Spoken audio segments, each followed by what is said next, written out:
Africa মহাদেশের হৃদয় ভূমিতে বয়ে চলছে এক রহস্যময়, শক্তিশালী ও গভীর নদী, যার নাম হচ্ছে কঙ্গো নদী। এটি শুধু একটি নদী নয়, এটি পুরো মধ্য আফ্রিকার জীবনধারা, ইতিহাস এবং প্রকৃতির এক প্রতিচ্ছবি।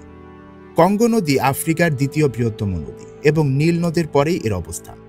কিন্তু গভীরতার দিক থেকে এটি শুধু আফ্রিকারই নয়, বরং পুরো বিশ্বের সবচেয়ে গভীর নদী, যার গভীরতা প্রায় 220 মিটার, অর্থাৎ প্রায় 720 ফুট। এই বিশাল গভীরতা আজও বিজ্ঞানীদের বিস্মিত করে তোলে। কঙ্গো নদীর মোট দৈর্ঘ্য প্রায় 4700 কিলোমিটার বা 2920 মাইল, যা আফ্রিকার মধ্যভাগ জুড়ে বিস্তৃত। কঙ্গো নদী জাম্বিয়া থেকে শুরু হয়ে প্রবাহিত হয় Democratic Republic of Congo, central African Republic, এছাড়াও ক্যামেরুন এবং অ্যাঙ্গোলার কিছু অংশ অতিক্রম করে এবং সর্বশেষে এই নদীটি আটলান্টিক মহাসাগরে গিয়ে মিশে যায়। এই নদী যেন আফ্রিকার এক অজানা রক্তধারা, যার শিরা উপশিরায় বইছে অসংখ্য জীবন, সভ্যতা এবং রহস্য। কঙ্গো নদীর চারপাশে রয়েছে বিশ্বের দ্বিতীয় বৃহত্তম রেইন ফরেস্ট, সেটি হচ্ছে কঙ্গো রেইন ফরেস্ট, যা অ্যামাজনের পরেই এর অবস্থান। এই বন এতটাই ঘন, এতটাই রহস্যময় যে সূর্যের আলো পর্যন্ত অনেক জায়গায় মাটিতেই পৌঁছাতে পারে না। গাছপালা, লতাপাতা আর অজানা প্রাণীর শব্দে এটি যেন এক জীবন্ত জঙ্গলের সাম্রাজ্য। এখানেই জন্ম নিয়েছে শত শত ছোট নদী ও খাল, যেগুলো মিলেই গঠন হয়েছে বিশাল এই কঙ্গো নদী। তবে এখন প্রশ্ন হচ্ছে, কঙ্গো নদী পৃথিবীর জন্য কেন এত মূল্যবান? কঙ্গো নদী শুধু আফ্রিকার জীবনধারারই প্রতীক নয়, এটি পুরো বিশ্বের জন্য এক অমূল্য প্রাকৃতিক সম্পদ। পৃথিবীর জলবায়ু, জীববৈচিত্র্য ও প্রাকৃতিক ভারসাম্য রক্ষায় এই নদীর ভূমিকা অপরিসীম। প্রথমেই বলতে হয়, কঙ্গো নদী বিশ্বের দ্বিতীয় বৃহত্তম জলপ্রবাহের উৎস। এই নদী প্রতি সেকেন্ডে প্রায় 41,000 ঘনমিটার পানি আটলান্টিক মহাসাগরের দিকে নিয়ে যায়। এত বিশাল পরিমাণ পানি নদীর আশেপাশে পরিবেশকে আর্দ্র করে রাখে এবং মহাসাগরে স্রোতের ভারসাম্য বজায় রাখতে সাহায্য করে।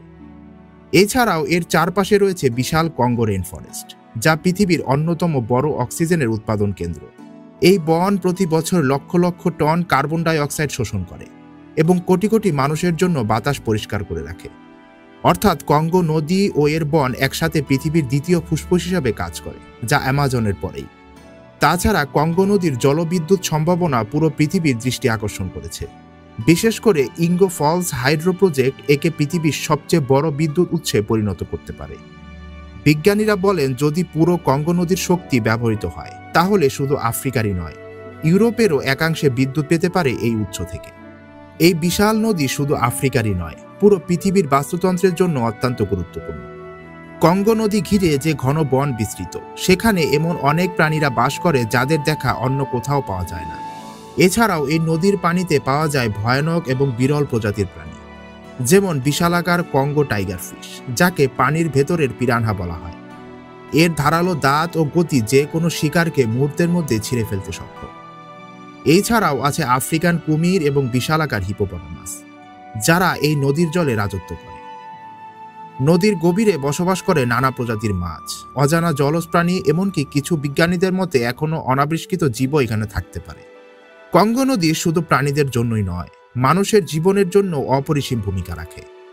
হাজারো আদিবাসী জনগোষ্ঠী এই নদীর পানি, মাছ এবং উর্বর তৃণভূমির উপর নির্ভরশীল। প্রায় 7 কোটি মানুষের জীবিকা সরাসরি নির্ভর করে এই কঙ্গো নদীর উপর।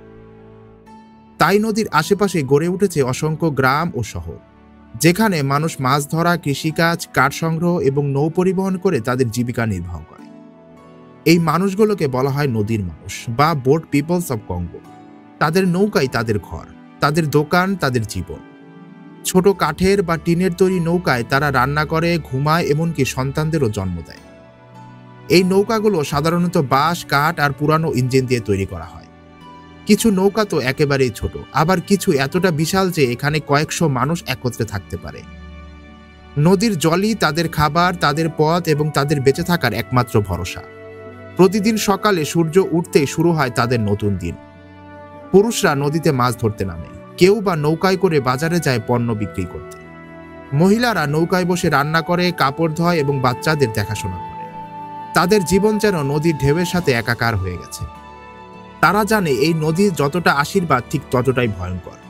অনেক সময় প্রচণ্ড ঝড় বৃষ্টি এবং প্রবল স্রোতে নৌকা উল্টে যায়, মানুষ হারিয়ে যায় নদীর গহীনে। কিন্তু তবুও তারা এই জীবন ছাড়তে পারে না, কারণ নদীর বাইরে পৃথিবী তাদের কাছে অপরিচিত, কঠিন ও অজানা। তাদের মধ্যে অনেকেই প্রাচীন আফ্রিকান উপজাতিদের বংশধর, যারা শত শত বছর আগে এই নদীর তীরে বাস করত। এখনও তারা পুরনো রীতিনীতি, গান, নাচ আর বিশ্বাসে বিশ্বাসী। তারা মনে করে কঙ্গো নদীতে একটি জীবন্ত আত্মা আছে, যাকে বলে নদীর দেবতা। কেউ নদীর আত্মাকে রুষ্ট করলে সে বিপদের মুখে পড়বে। তাই বলাই যায় এই কঙ্গো নদী শুধু আফ্রিকার জন্যই নয়, আমাদের পুরো পৃথিবীর জন্যই খুবই গুরুত্বপূর্ণ। ট্রিবান বাংলার আজকের এপিসোডটি আপনার কাছে ভালো লাগলে অবশ্যই ট্রিবান বাংলাকে সাবস্ক্রাইব করে রাখুন।